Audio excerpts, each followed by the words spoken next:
One of the big things that all startups do is they lie to themselves over and over and over. Mine's faster, mine's cheaper, mine's better, mine's this, mine's that. No, it's not. And the reason it's not is because whoever it is you're competing with, it's not like they're ignoring you. It's not like, oh my goodness, this guy just started on Shopify in the startup competition. He's doing $1 million this year. Woe is me, I might as well close up the doors. What are they doing? I'm gonna copy what they're doing. And now you've got to stay ahead. And so, you've got to be very careful as an entrepreneur to be brutally honest with yourself. And those are some of the things that you'll hear from me as a mentor, that know what you know what you don't know, but you've got to know your business better than anybody.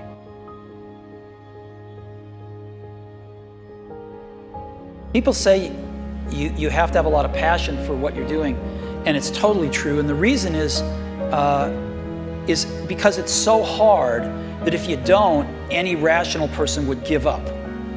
It's really hard, and you have to do it over a sustained period of time. So if you don't love it, if you're not having fun doing it, you don't really love it, you're going to give up. And that's what happens to most people, actually. If you really look at the ones that ended up being successful, unquote, in the eyes of society, and the ones that didn't, oftentimes it's the ones that are successful loved what they did so they could persevere when it got really tough. And the ones that didn't love it quit because they're sane, right? Who would want to put up with this stuff if you don't love it? So it's a lot of hard work, and it's a lot of worrying constantly. And if you don't love it, you're going to fail. So you got to love it, you got to have passion.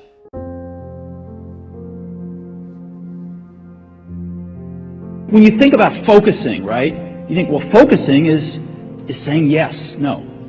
Focusing is about saying no. Focusing is about saying no.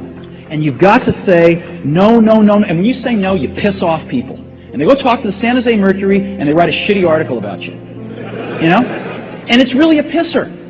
Because you want to be nice. You don't want to tell the San Jose Mercury, the person that's telling you this, just was asked to leave or this or that or this or that. So you take the lumps. And Apple's been taking their share of lumps for the last 6 months in a very unfair way. And it's been taking them, like an adult. And I'm proud of that.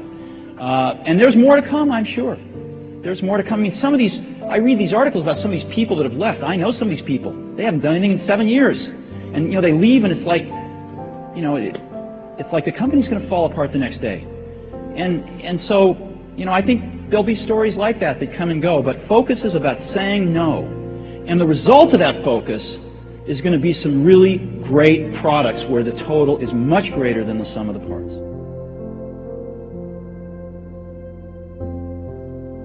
It drives me crazy when people say they don't have enough time to go to the gym for 45 minutes a day and work out, or to do something for 45 minutes to an hour a day to improve, if it is physically improve or if it is mentally to improve. Imagine you read 1 hour a day about history. How much you will learn after 365 hours in 1 year. Think about if you study about the history of musicians, of composers, how much you would know. Imagine if you would work on the business, on some business that you want to develop every day for an hour.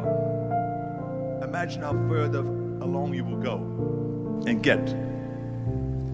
So it drives me nuts because when people say we don't have the time, we have 24 hours a day.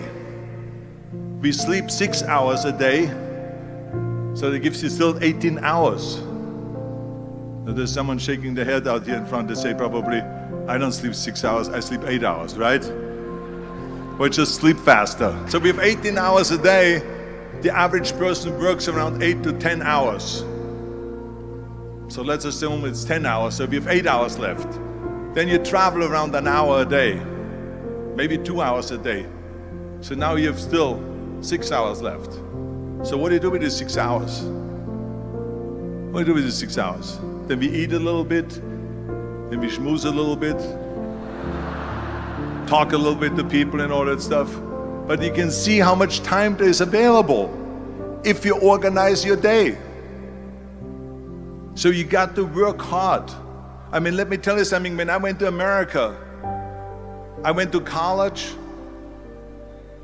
I went and worked out 5 hours a day. And I was working on construction. Because in those days in bodybuilding, there was no money. I didn't have the money for food supplements or anything. So I had to go to work. So I worked on construction. I went to college. I worked out in the gym, and at night from 8 o'clock at night to 12 midnight, I went to acting class 4 times a week.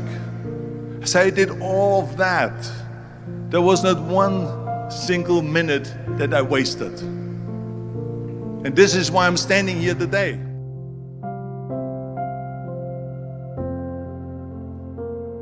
I do believe the people that care less about what other people think about them tend to have a better life. It's just liberating. And the truth is, you think it's the people that troll you in comments. I'm actually talking about your parents. And I genuinely believe that self-esteem is the ultimate drug in life. That I'm obsessed with driving self-esteem into my children. My mom did that for me. And listen, there's a very fine line between self-esteem and delusion, right? There's a very fine line, but the reality is there are just so many people sitting here that are broken inside because they care what their older brother thinks about their behavior, or what their husband thinks about their behavior, or what their mom said to them growing up. And I don't really know how to break that. What I'm trying to do with my life is, in parallel, achieve what I want for me. But the reason I document so much is I'm trying to become the injection of audacity into the people that watch me, that gives them the courage to take the jump into the pool that they're scared to swim in. And so people are just being held back by other people's opinions. And that's deep stuff that you can't really hack at. I'm trying to play my tiny little part, but I would say that's the differentiation.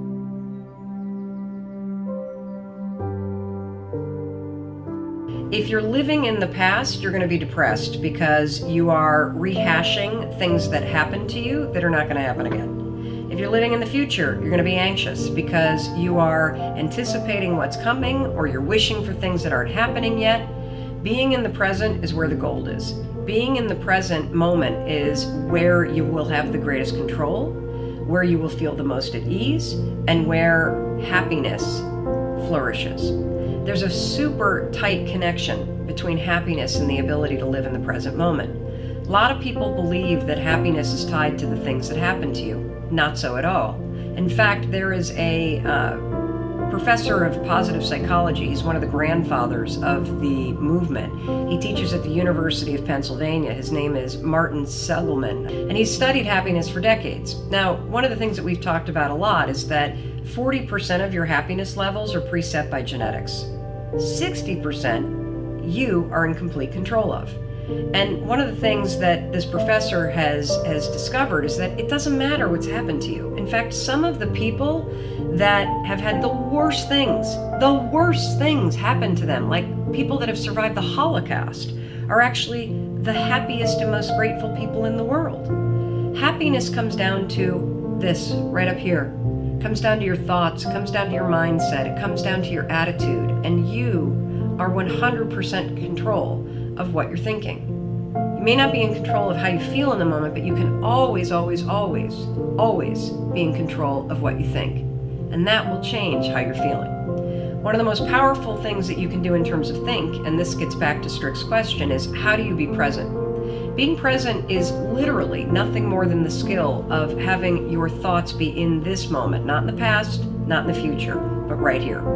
The way that you teach yourself how to do that is that the moment that you catch yourself being distracted, the moment you catch yourself starting to worry, the moment you catch yourself drifting to the future or drifting to the past, that's a moment of tremendous power, because you basically just woke up. You basically just noticed that you're not here in this particular moment. So use that wake-up call, 5, 4, 3, 2, 1, and ground yourself in this moment. The best way to ground yourself in the moment is to look for something in this particular moment that you can savor.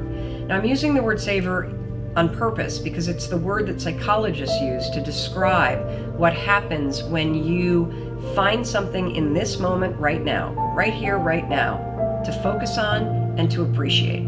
It could be literally the questions. These are printed out questions from people on social media. And if I were to stop and look at these and savor them, what I would feel in this moment is a tremendous amount of gratitude because people are taking the time to write.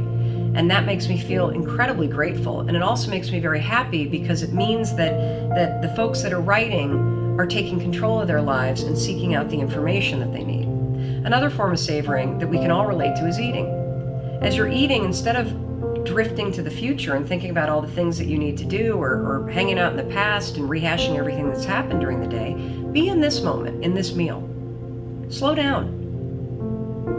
Think about the food that you're eating. Think about the people that you're sitting with and how you feel about them. And if you want to take it up a notch, actually acknowledge them. Hey, this food tastes amazing. Thank you for cooking. Or I'm so glad to see you and that we get the time to have this meal together. Those small, simple acts of savoring are how you expand your happiness inside the present moment. So, how do you be more present? Simple. The moment that you catch yourself in the future, in the past, worrying, whatever, refocus yourself right here, right now, and then find something right here, right now that you can savor. And when you do that, you're not only going to be present, you're going to feel more grateful, and you're going to feel a little boost of happiness.